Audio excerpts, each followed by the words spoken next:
Okay, let's just dive right into this explainer and uncover the hidden multi-layered mechanisms that actually keep our sensitive data safe from harm. You know, we interact with computers literally every single day, right? We trust them with our most valuable information, but rarely do we actually stop to think about the invisible battles happening under the hood to keep all that data secure. So, let's start with a really crucial question. How does a computer actually defend itself against everything from physical hardware failures to unauthorized remote access? Well, it's not just magic, I can tell you that. It's a meticulously designed system of checks, balances, and barriers, and we're going to unpack the whole shebang right now. Because, let's be real, the consequences of a security breach are severe. We're risking irreplaceable data loss, which could happen from physical damage like a fire or a hardware failure, or, even worse, exposing highly sensitive details like bank information or social security numbers to malicious actors. The stakes are incredibly high here, especially for organizations where just one single employee's lack of security awareness can compromise an entire network. So it helps to think of your computer system as a layered fortress. In this explainer, we'll quickly cover the cybersecurity threat, hardware, the hidden guards, software and OS protection, authentication and passwords, and finally, defending against system threats. All right, let's kick things off with Section 1, the cybersecurity threat. So the absolute ultimate breach of our fortress is something called cracking. Cracking is essentially when someone gets unauthorized access to computer systems. And here's the crazy part. Despite having complex, high-tech security measures, an organization is still incredibly vulnerable if its employees just lack basic security caution. Hackers, internet fraudsters, spyware, they absolutely thrive on this human element to bypass defenses and access sensitive organizational details. Moving right along to Section 2. Hardware, the hidden guards. Down at the deepest, most hidden layer of our fortress, the operating system actually prevents users from directly touching the physical components. It relies on 3 invisible guards to act as internal security checkpoints. You've got one for the CPU, one for memory, and one for input-output devices. The OS basically ensures these remain perfectly intact and are definitely not directly accessible by a standard user. First up is the CPU. Think of the CPU timer as a super strict system of taking turns. We simply can't give the CPU to a single process forever, right? Because if we did, your computer would just freeze up completely, and other processes wouldn't ever get a chance to run. To stop that, a timer gives a process a very specific, limited amount of time.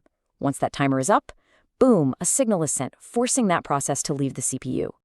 Now, when multiple programs are running at once, memory protection relies on 2 highly specialized registers, the base register, which stores the starting address, and the limit register, which stores the size of that specific process. Together, they act kind of like fenced yards.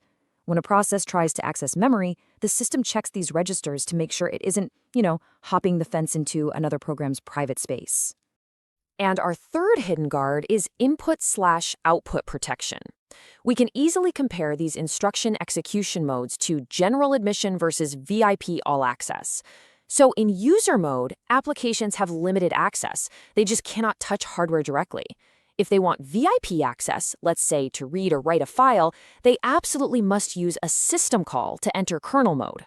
By forcing applications to use system calls like the write and read commands in C language, the operating system can safely monitor every single hardware request. Okay, stepping up a level, let's look at Section 3, software and OS protection.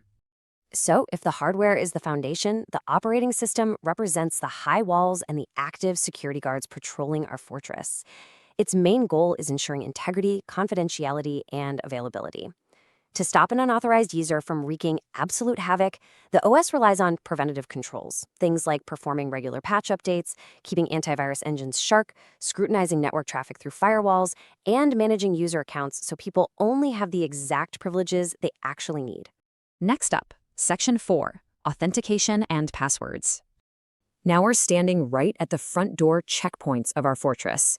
It is the operating system's job to verify you are who you say you are before letting you in. It generally does this in 3 main ways.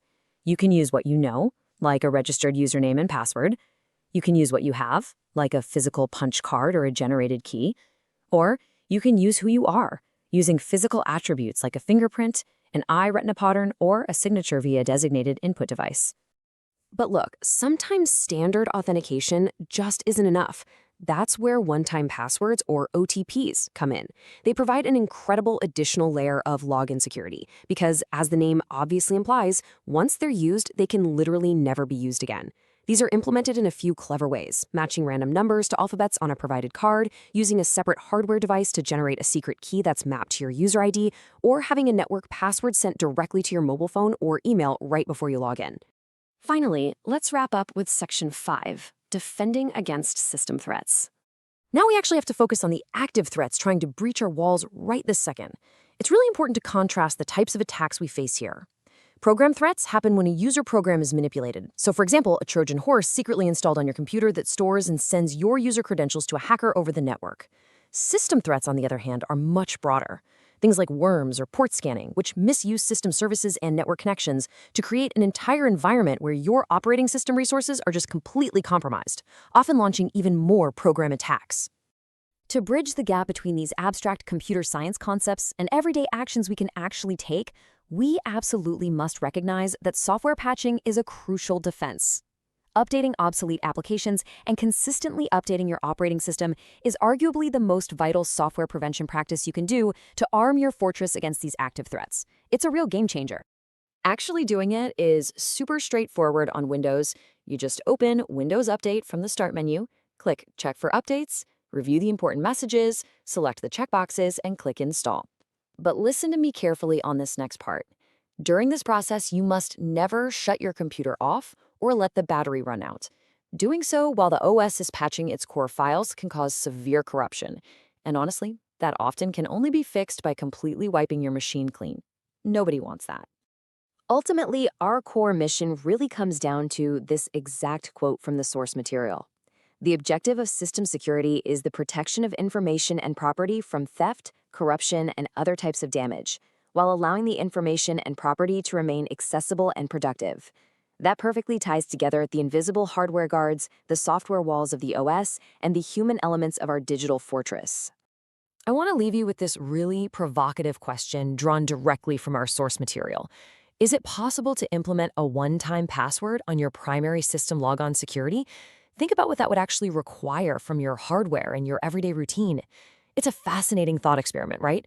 Really sparks curiosity about the future security layers we might start seeing on our own personal devices. Anyway, thank you so much for joining me on this explainer, and keep your fortress secure.